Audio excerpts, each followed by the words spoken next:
পৃথিবীতে একজন মানুষই শুধু জানতেন যে তিনি পৃথিবীতে কতদিন বাঁচবেন, সেটা হচ্ছে সাইয়েদনা আদম আলাইহিস সালাম। ওনাকে বলে দেওয়া হয়েছিল উমরুকা আলফু সানা, তুমি পৃথিবীতে বাঁচবে 1000 বছর। কয় বছর? সাইয়েদনা আদমের সামনে অনেকগুলো রুহু রাখা হলো। সাইয়েদনা আদম বললেন, এরা কারা? আল্লাহ বললেন, এরা হচ্ছে নাসালুক, তোমার বংশধর, পৃথিবীতে তোমার পর এরা পৃথিবীতে আসবে।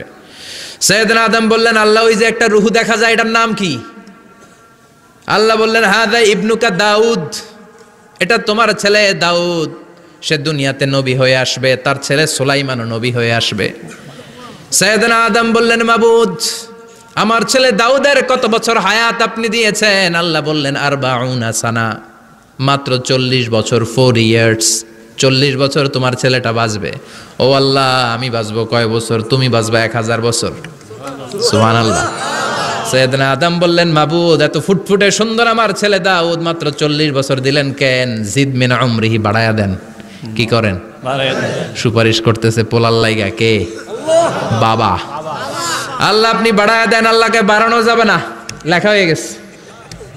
রুফিআতিল আকলাম ওয়া জাফফাতিস সুহুফ, কলম তুলে নেওয়া হয়েছে আর কালি শুকায় গেছে, আর কিছু করা যাবে? সাইয়েদনা আদম বললেন, মাবুদ, আমার 1000 বছর কেন দিলেন?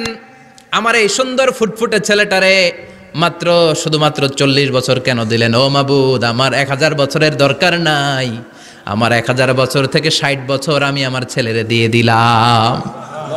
দাউদ আলাইহিস সালাম বাঁচবে 40 বছর, তো বাপ আদম যদি আরো 60 দেয়, 40 আর 60 মিলে কত হয়? 100।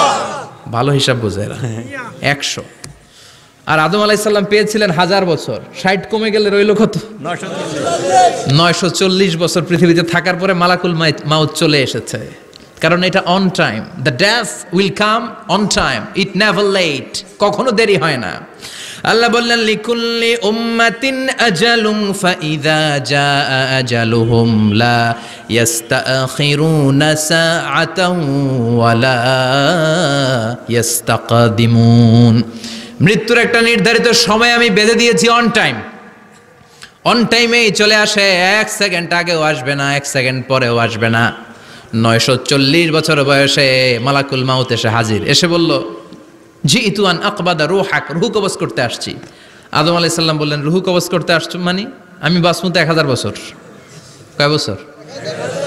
মালাকুল মাউত বললেন, না না, ওই যে আগের কথা স্মরণ করেন, আপনি 60 বছর দিয়া দিছিলেন। কয় না, আমি দেই নাই, আমি আরো বাঁচুম, আরো 60 বছর পাওনা আছি, আমি দেই নাই। মালাকুল মাউত বললেন, আপনি দিয়েছেন। আদম বলে, দেই নাই। মালাকুল মাউত বলে, আল্লাহ ঘটনা দেখেন, দিয়া কয় দেই নাই। আল্লাহ কয়, থাক, কথা কইস না, আয়া পর। সুবহানাল্লাহ পড়েন।